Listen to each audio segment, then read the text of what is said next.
Howdy folks, Rifle Cherry here. Today we're going to be testing a scope. It is the Sightron S1H Tactical 4-12x40 with an has an adjustable objective lens. Its MRSP is $269 US dollars. However, I picked this up secondhand. It was new unfired, still in box. And it came with a set of Weaver tactical rings for $250 shipped. So, and that's Canadian dollars. So, not a tremendous deal, but a good enough deal where I said, I'm going to try that one out.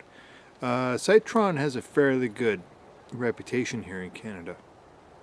I think it's kind of a, you know, it's a, for those that run Sightron's scopes, they know what they got, and they generally don't try to share that information because they're good scopes. Kind of are they on par with Vortex? I'm not sure. This here is, this particular scope is an entry-level tactical scope. I have it here. And objective scope, like I mentioned here. And one of the things that I really like about this scope is that the dials that you see here, okay, they seem to note that shooters need to be reminded what direction they need to turn the turret in order to get the desired result.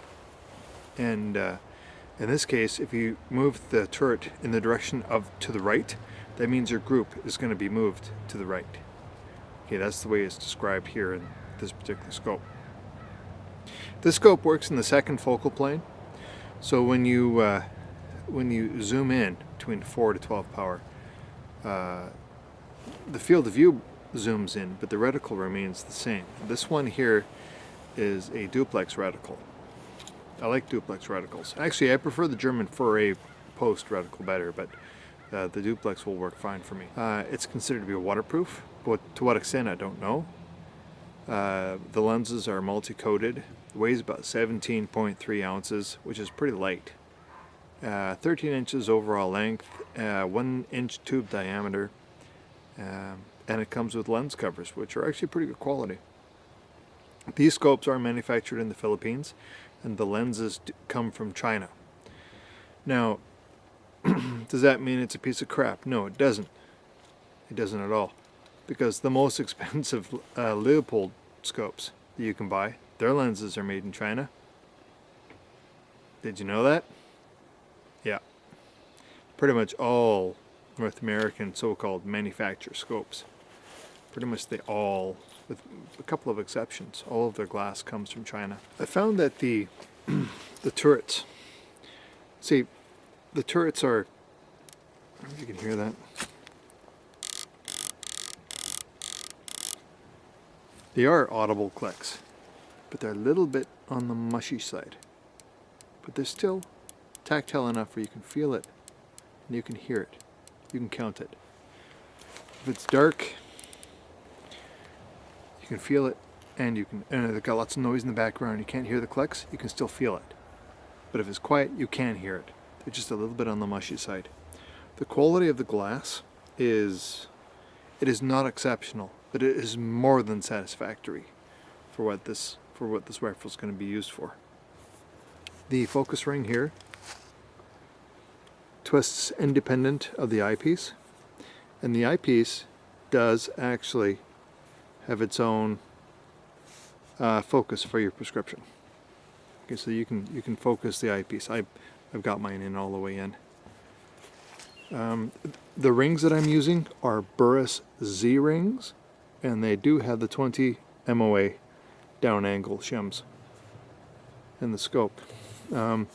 I will be establishing a 0 at 200 meters, and this is the objective, adjustable objective right here. The rail that I have on the rifle here is 0 to the receiver. There is no 20-minute down angle, so that's why I went with the Burris Z rings. So what we're going to do today with this scope is we're going to do a tracking test with it. Well, what is tracking test? Well, essentially what we're doing is we're going to create a box at 25 meters. I'm going to get a great big huge piece of cardboard. I'm going to put a dot in the middle of it, which is going to be my aiming point. And I'm going to roughly get it zeroed. You know, it's not too important. So long as I get close to that dot at 25 meters, that's good enough. And then I'm going to crank that elevation and see how high I can get it. Then I'm going to crank it all the way over to one corner, all the way down to the lower corner. So we're going to make a box to see how far the turrets will go, and that'll give us a bit of an idea as to how well it tracks. And we're going to repeat this process, firing at 25 meters on the extreme corners, as far as the turrets will go, and to see how well each point of impact is in relation to the point of aim. You got to do this at close ranges, in this case 25 meters, because you're going to need a huge piece of paper in order to do this. If you do it at any distance past 25 meters, like 50 meters, you need a huge piece of paper. So I don't have a huge piece of paper, so I'm doing it at 25 meters. But it does not invalidate the test at all. It'll be fine.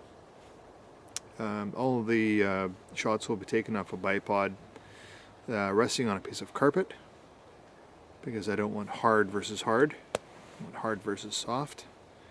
And we'll see how it goes. I have no idea how this is going to work out. Let's hope for the best.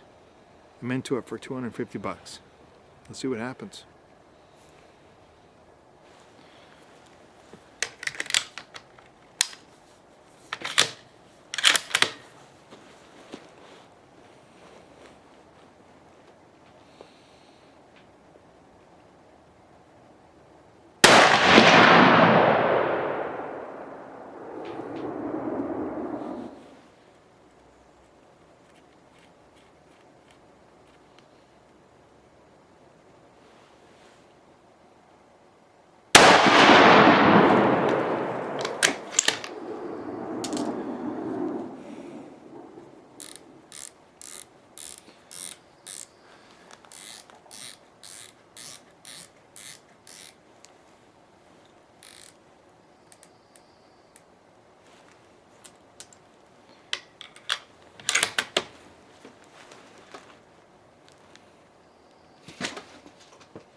Okay, should be 3 at each. Yep. Okay, let's bring her back down to 0 and see where she sits.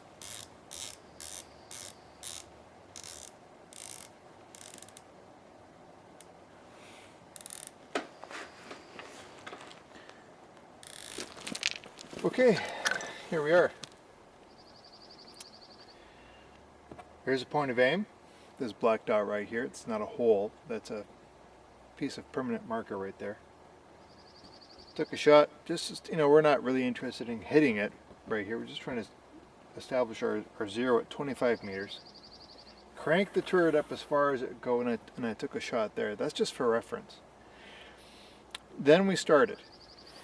One shot here, one shot there, one shot there, one shot there. And I did the circuit 3 times. There's a cluster of 3 rounds on each corner. So the test here is to determine how big that group is going to be, and also to kind of evaluate the spacing, where the extreme limits of the turret extensions are. And at the very end of it, I came back down to the 0 and fired one more shot, and basically we're just enlarging the hole, as it were. Now I'm not going to say that this is fabulous. Because I don't know what fabulous would be. I'm assuming it would have to be a Schmidt and Bender or a Leupold Mark IV or something to that effect. However, I got to tell you, I wasn't very hopeful that we would be getting good groups. I mean, these aren't great groups, but they're actually better than I was expecting. I was actually kind of afraid what this test was going to reveal. It is kind of interesting. I don't have my tape measure here, but the spacing is kind of similar, right? This one here is kind of looks like it's moved in just a bit. I'm not quite sure what that's all about, but I'm pretty pleased with this tracking test. And for a scope that cost $269 MRSP, US dollars, it's pretty good, actually. For a budget precision scope, it's going to get you started. Right? It's not all over the place. It actually held pretty good. This is Rifle Chair, the Savage Precision Carbine at 308, and the Sightron scope. Signing off. And as always, keep a leaf up.